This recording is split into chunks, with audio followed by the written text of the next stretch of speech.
Good evening to all of you. Last lecture में हमने discuss की थी chemical properties of P block elements, special S block elements, specially group 2 की properties. Group 2 की properties को complete करने के बाद हमारे इस चैप्टर में हमारे दो ही टॉपिक रह गए थे।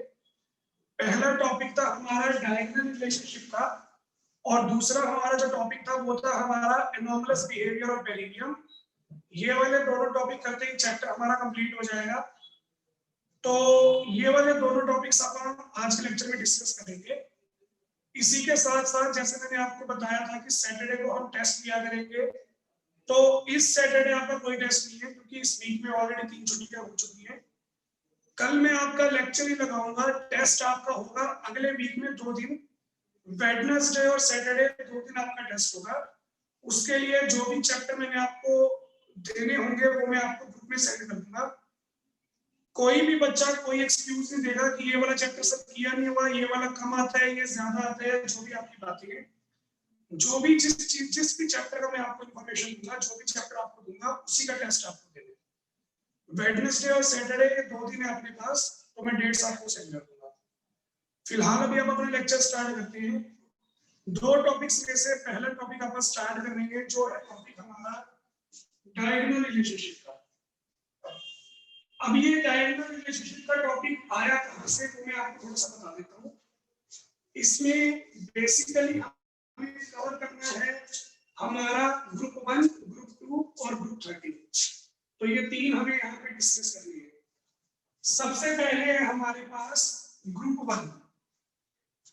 ग्रुप 1 में हमारे पास ये वाले एलिमेंट्स आते हैं।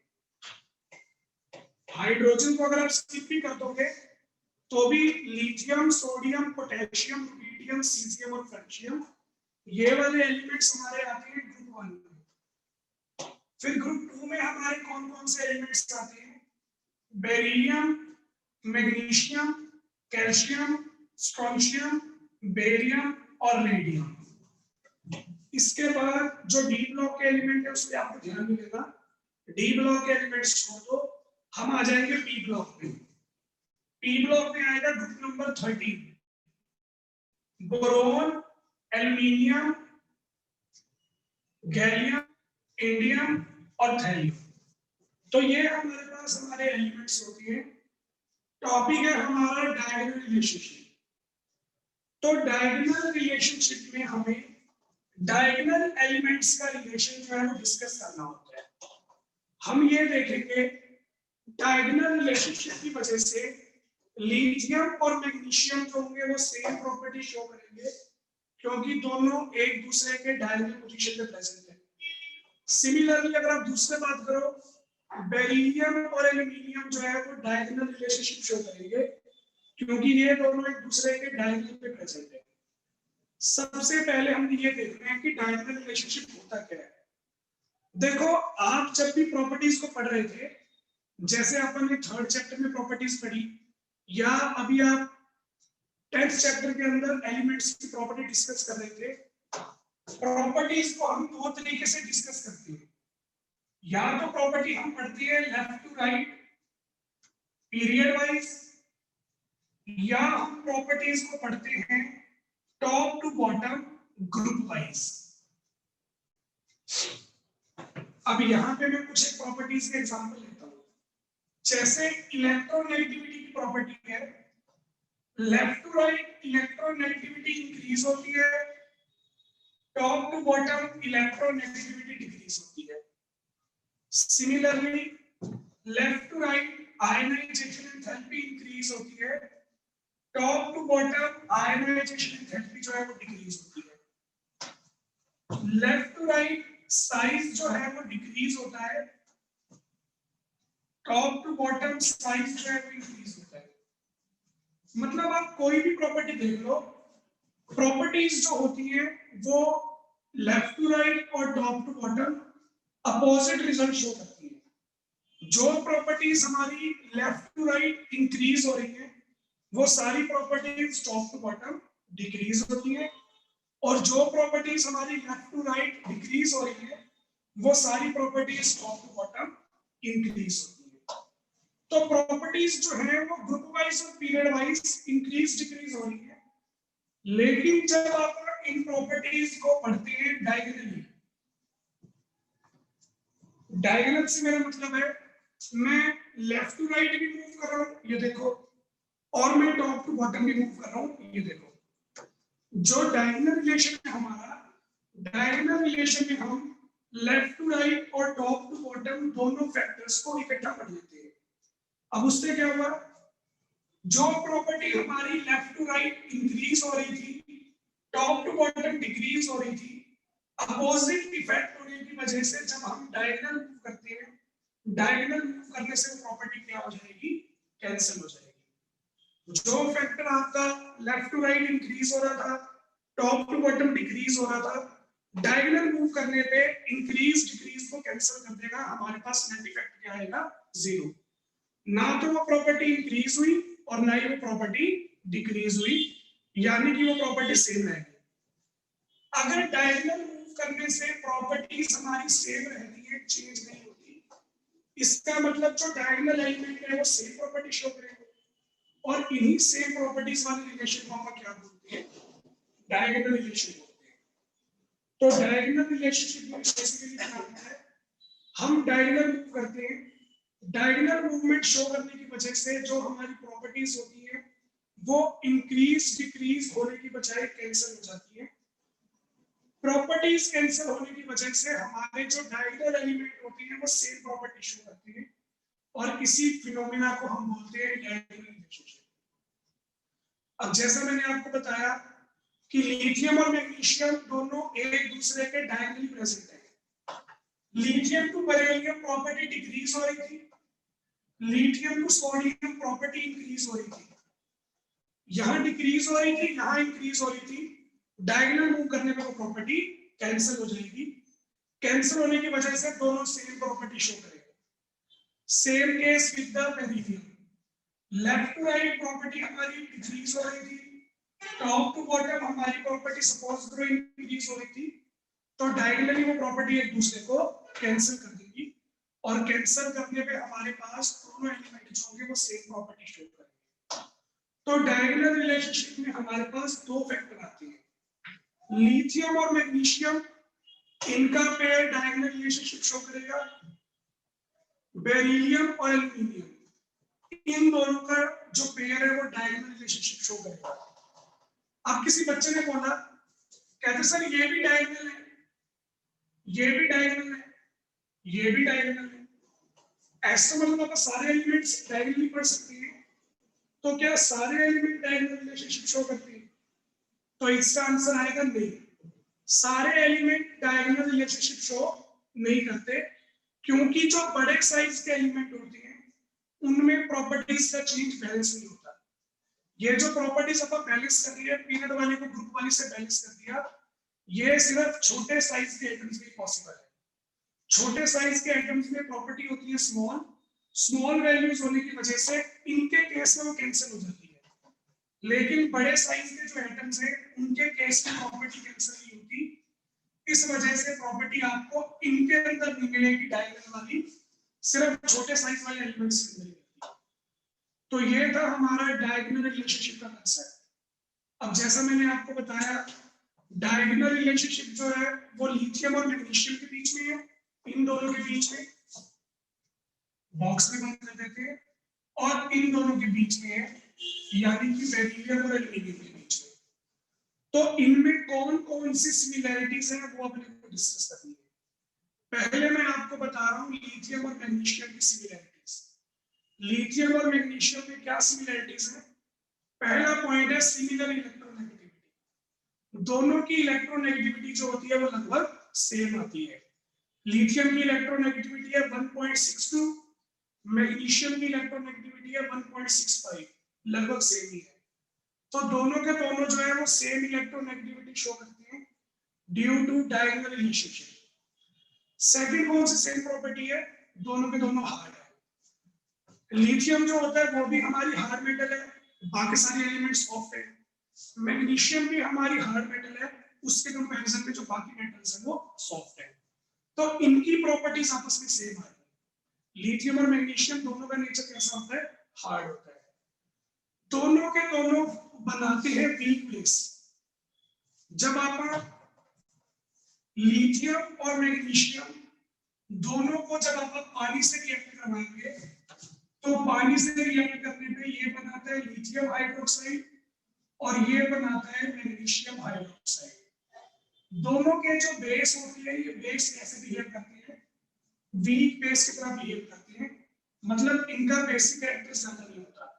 लिथियम वाले भी लेस बेसिक होते हैं और मैग्नीशियम वाले भी लेस बेसिक होते हैं। अगली रिएक्शन है फॉर्मेशन ऑफ नाइट्राइड्स। लिथियम और मैग्नीशियम दोनों नाइट्रोजन से रिएक्ट करके नाइट्राइड्स की फॉर्मेशन करते हैं। लिथियम नाइट्रोजन के साथ बनाता है लिथियम नाइट्राइड, मैग्नीशियम जो है वो नाइट्रोजन के साथ बनाता है मैग्नीशियम नाइट्राइड। दोनों के दोनों जो है वो नाइट्राइड्स बनाते हैं। बात समझ में आ गई? नेक्स्ट पॉइंट है ऑक्साइड्स का। लिथियम और मैग्नीशियम दोनों ऑक्सीजन के साथ कंबाइन होकर ऑक्साइड बनाती है। अब देखो डायगोनल रिलेशनशिप की वजह से ये प्रॉपर्टी है। आप इसमें देखो सिर्फ लिथियम है जो ऑक्साइड बनाता है, बाकी इनमें से कोई भी ऑक्साइड नहीं बनाता। सोडियम बनाते हैं पेरोक्साइड और बाकी सारे बनाते हैं सुपर ऑक्साइड। तो लिथियम भी सिर्फ ऑक्साइड बनाता है, क्यों? Due to the diagonal relationship. Diagonal में मैग्नीशियम जैसा है, क्योंकि मैग्नीशियम ऑक्साइड बनाता है तो लिथियम भी ऑक्साइड बनाता है। तो जब लिथियम ऑक्सीजन के साथ कंबाइन होगा लिथियम का ऑक्साइड बनेगा, जब मैग्नीशियम ऑक्सीजन के साथ कंबाइन होगा तो मैग्नीशियम का ऑक्साइड बनेगा। तो दोनों के दोनों जो है वो ऑक्साइड बनाती है, बाकी मेंबर्स जो है वो पेरोक्साइड और सुपर ऑक्साइड बना सकती है। नेक्स्ट है हमारे पास कार्बोनेट डीकंपोज। लिथियम और मैग्नीशियम दोनों के जो कार्बोनेट्स वाले कंपाउंड होते हैं उनको आप हीट करके डीकंपोज कर सकते हो। जैसे मान लो लिथियम कार्बोनेट है, हीट करूंगा तो बन जाएगा lithium oxide with evolution of CO2 gas. Magnesium भी ये करता है। जब आप मैग्नीशियम का कार्बोनेट हीट करोगे तो बन जाएगा मैग्नीशियम ऑक्साइड और ये भी CO2 रिलीज करेगा। दोनों का नेचर सेम है due to the diagonal relationship. तो ये भी हीट करने पे ऑक्साइड बनाते हैं और CO2 रिलीज करते हैं, ये भी हीट करने पे ऑक्साइड बनाते हैं और CO2 रिलीज करता है। और लास्ट कौन सा फैक्टर है? Same size. Lithium atom magnesium atom दोनों का साइज लगभग सेम होता है। एटम छोड़ो, इनके आयंस का साइज लगभग सेम होता है। लिथियम आयन और मैग्नीशियम आयन दोनों का साइज लगभग सेम होता है। फिर से वही रीजन आ जाएगा ड्यू टू डायगोनल रिलेशनशिप। तो ये प्रॉपर्टीज है जो इन दोनों की मैच करती है due to the diagonal relationship. जैसे लिथियम और मैग्नीशियम की मैच करती है वैसे हम बता सकते हैं बेरिलियम और एल्यूमिनियम। बेरिलियम और एल्यूमिनियम जो होते हैं दोनों के दोनों कोवलेंट कंपाउंड बनाते हैं। बेरिलियम जो कंपाउंड बनाता है उनका नेचर भी कोवलेंट होता है, एल्यूमिनियम जो कंपाउंड बनाता है उनका नेचर भी कोवलेंट होता है। सेकंड प्रॉपर्टी है लुईस एसिड की। बेरिलियम जो होता है, बेरिलियम उसके कंपाउंड एल्यूमिनियम के कंपाउंड दोनों के कंपाउंड जो होते हैं वो लुईस एसिड की तरह बिहेव करते हैं। लुईस एसिड कौन होते हैं? 7 चैप्टर में बताया था। जितने भी हमारे इलेक्ट्रॉन डेफिशिएंट कंपाउंड होते हैं वो सारे लुईस एसिड होते हैं। अब मुझे क्या पता बेरिलियम और एल्यूमिनियम कंपाउंड लुईस एसिड से, मुझे कैसे पता? प्रूव कर देते हैं। सपोज करो मैंने बेरिलियम का कंपाउंड ले लिया BeCl2, एल्यूमिनियम का कंपाउंड ले लिया AlCl3। ये दोनों कंपाउंड कैसे बिहेव करेंगे?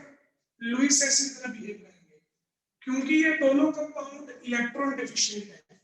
कैसे है इलेक्ट्रॉन डेफिशिएंट? देखो बेरिलियम क्लोराइड, बेरिलियम के ऑक्टेट में कितने इलेक्ट्रॉन आ रहे हैं? 2 ये और 2 ये। ऑक्टेट में कितने हो गए? 4। ऑक्टेट में कितने होने चाहिए? 8 होने चाहिए। तो इसके पास तो 4 मतलब 4 इलेक्ट्रॉन्स की कमी है। 4 इलेक्ट्रॉन्स की कमी है तो ये इलेक्ट्रॉन डेफिशिएंट है, और जो भी इलेक्ट्रॉन डेफिशिएंट होते हैं वो लुईस एसिड होते हैं। तो बेरिलियम के जो कंपाउंड है वो लुईस एसिड है। सिमिलरली एल्यूमिनियम, एल्यूमिनियम के साथ कितने क्लोरीन है? 3। तो कितने इलेक्ट्रॉन हो गए? 6 इलेक्ट्रॉन्स हो गए। कितने होने चाहिए थे? 8। तो इनके पास भी रिक्वायर्ड नंबर से कम इलेक्ट्रॉन है, इसलिए ये भी कैसे बिहेव करेंगे?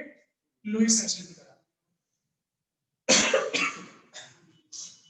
तो यही था हमारा सेकंड पॉइंट, जो बेरिलियम और एल्यूमिनियम होते हैं दोनों के कंपाउंड कैसे बिहेव करते हैं? लुईस एसिड की तरह। तीसरा पॉइंट आता है ब्रिज स्ट्रक्चर। जब भी हम इनके कंपाउंड्स के स्ट्रक्चर बनाते हैं तो वो कैसे बनेंगे?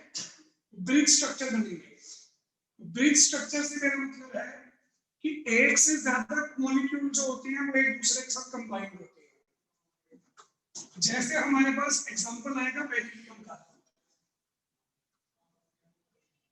बेरिलियम के जो क्लोराइड्स होते हैं, बहुत सारे मॉलिक्यूल्स एक दूसरे के साथ कंबाइन होती है इस तरीके से। तो एक मॉलिक्यूल दूसरे मॉलिक्यूल के साथ कंबाइन होता है कोऑर्डिनेट बॉन्ड बना के, और कोऑर्डिनेट बॉन्ड बनाने का मतलब है कि इनके ब्रिज स्ट्रक्चर है। तो बेरिलियम के जो कंपाउंड होते हैं वो ब्रिज स्ट्रक्चर बनाते हैं, सेम एल्यूमिनियम के। एल्यूमिनियम वाले कंपाउंड जो होते हैं वो भी ब्रिज स्ट्रक्चर बनाते हैं कुछ इस तरीके से। तो ये दो एल्यूमिनियम के मॉलिक्यूल आ गए, ये इसको डोनेट करेगा, ये इसको डोनेट करेगा, दोनों में ब्रिज स्ट्रक्चर बन गया। तो बेरिलियम और एल्यूमिनियम दोनों जो होते हैं वो अपने कोऑर्डिनेट बॉन्ड बना के ब्रिज स्ट्रक्चर जो है वो बना सकते हैं। तो ये इनमें थर्ड सिमिलरिटी है। फोर्थ सिमिलरिटी क्या है? Resistant to acid. हम जब बेरिलियम और एल्यूमिनियम की एसिड से रिएक्शन करवाते हैं तो ये एसिड से रिएक्ट नहीं करते। बेरिलियम या एल्यूमिनियम जब आप इनकी एसिड से रिएक्शन करवाओगे तो ये कोई भी रिएक्शन शो नहीं करते हैं, क्योंकि दोनों के दोनों लेस रिएक्टिव है। दोनों के दोनों ऑक्सीजन से रिएक्ट करके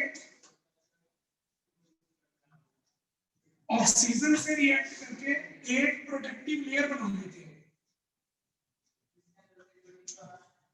बेरिलियम ऑक्सीजन से रिएक्ट करेगा बेरिलियम ऑक्साइड, एल्यूमिनियम ऑक्सीजन से रिएक्ट करेगा एल्यूमिनियम ऑक्साइड।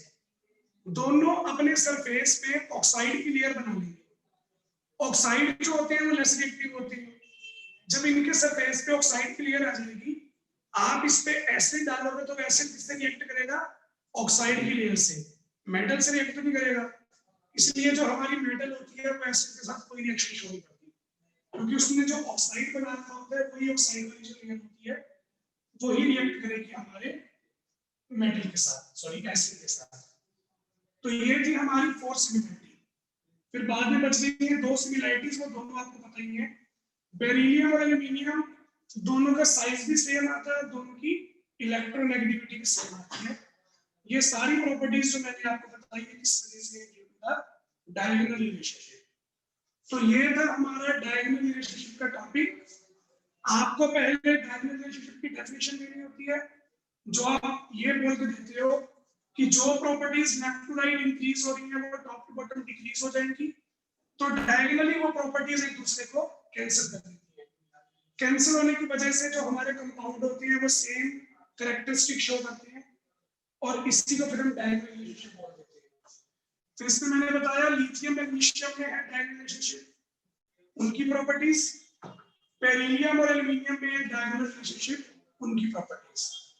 तो ये था हमारा डायगोनल रिलेशनशिप का टॉपिक यहाँ पे कंप्लीट हो गया। अगर किसी बच्चे को कोई डाउट है तो हैंड रेज करेगा, नहीं तो यस सर।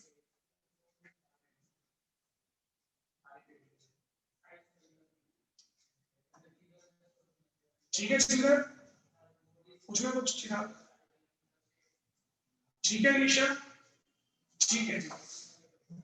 तो ये था हमारा डायगोनल रिलेशनशिप का टॉपिक। हमारे चैप्टर के लास्ट टॉपिक पे चैप्टर हमारा खत्म हो जाएगा। कल से फिर हम स्टार्ट करेंगे पी ब्लॉक। अगले हफ्ते में 2 टेस्ट होंगे, वेडनेसडे को और सैटरडे को। कौन सा टेस्ट कब होगा ये मैं आपको खुद डिसाइड कर दूंगा, ठीक है?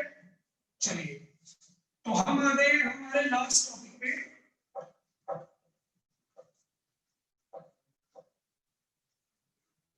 which is anomalous behavior of beryllium.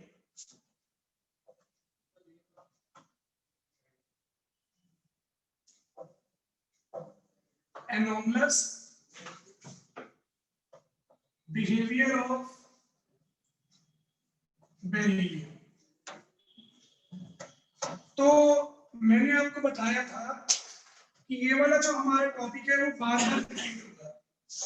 पहले हमने ये टॉपिक पढ़ा लिथियम में, अब ये टॉपिक हम पढ़ रहे हैं बेरिलियम में। लिथियम अपने ग्रुप का पहला एलिमेंट था, बेरिलियम अपने ग्रुप का पहला एलिमेंट है। इस टॉपिक को अपन यहाँ पे छोड़ेंगे नहीं, कल जो अपन ने नया चैप्टर स्टार्ट करना है उसमें फिर से पढ़ेंगे पी ब्लॉक में। पी ब्लॉक में ग्रुप 13 में बोरोन होगा, एनोमलस बिहेवियर शो करेगा। ग्रुप 14 में कार्बन होगा, एनोमलस बिहेवियर शो करेगा। हर एक ग्रुप का जो पहला एलिमेंट होता है वो हमेशा एनोमलस बिहेवियर शो करता है। क्यों? एनोमलस बिहेवियर को शो करने के हमारे पास 3 रीजन है। पहला रीजन है हमारा स्मॉल साइज,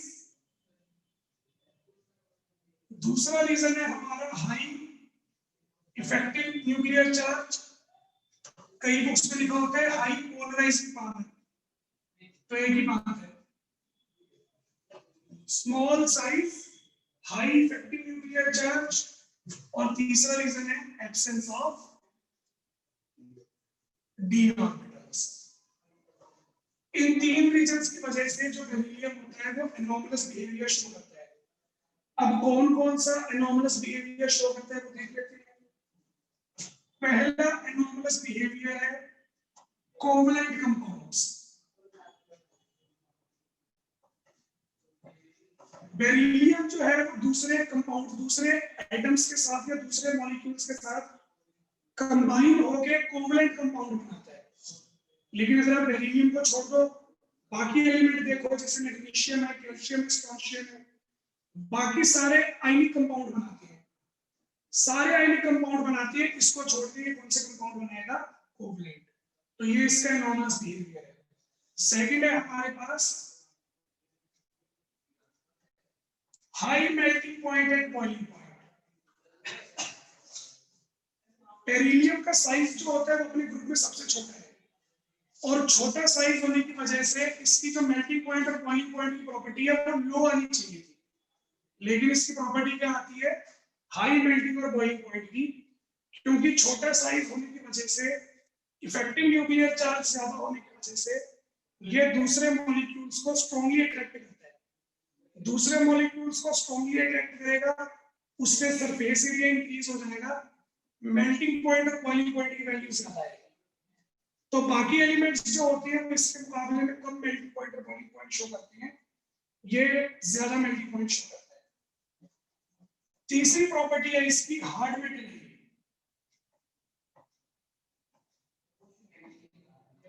जो बेरिलियम है वो काफी हार्ड मेटल है, जिसको आप सिंपली नाइफ वगैरह से कट नहीं कर सकते। इसको अगर आपने पीसीज में कन्वर्ट करना है तो आपको हथौड़े की जरूरत पड़ेगी, हैमर की जरूरत पड़ेगी, काफी हार्ड मेटल है। लेकिन इसके मुकाबले में जो इसकी बाकी मेटल्स हैं, कैल्शियम है, मैग्नीशियम है, ये सारी सॉफ्ट मेटल्स हैं, उनको आप इजीली नाइफ से कट कर सकते हो। तो ये हार्ड है, बाकी सारे सॉफ्ट है due to its anomalous behaviour की वजह से। फोर्थ हमारे पास प्रॉपर्टी आती है formation of oxides and hydroxides.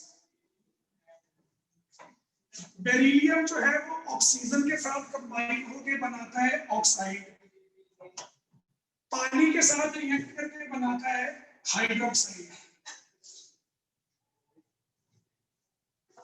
ठीक है जी, दोनों से रिएक्ट करता है। जो इसका ऑक्साइड बना और जो इसका हाइड्रोक्साइड बना, ये दोनों होती है एम्फोटेरिक। एम्फोटेरिक सब्सटेंसेस कौन से होते हैं? वो सब्सटेंसेस जो एसिडिक प्रॉपर्टी भी शो करती हैं और बेसिक प्रॉपर्टी भी शो करती हैं। दोनों टाइप की प्रॉपर्टी शो कर सकते हैं, उन्हें हम क्या बोलते हैं? एम्फोटेरिक। तो बेरिलियम के जो ऑक्साइड होती हैं वो एसिडिक भी होती हैं और वो बेसिक भी होती हैं, तो उनका एम्फोटेरिक नेचर है। लेकिन बाकी सब ऐसा नहीं करते। मैग्नीशियम, कैल्शियम, स्ट्रोंशियम, बेरियम, इनके जो ऑक्साइड्स होती है या इनके जो हाइड्रोक्साइड्स होती है वो सारे के सारे बेसिक होते हैं। तो इनके ऑक्साइड और हाइड्रोक्साइड तो सिंपल नेचर शो करेंगे, दैट इज बेसिक, लेकिन ये कौन सा नेचर शो करता है, एम्फोटेरिक। तो ये हमारे पास हमारी कुछ एक एनॉमलस प्रॉपर्टीज थी, ये था हमारा एनॉमलस बिहेवियर का टॉपिक। अगर कुछ पूछना है तो हैंड रेज करो, नहीं तो यस कर लो।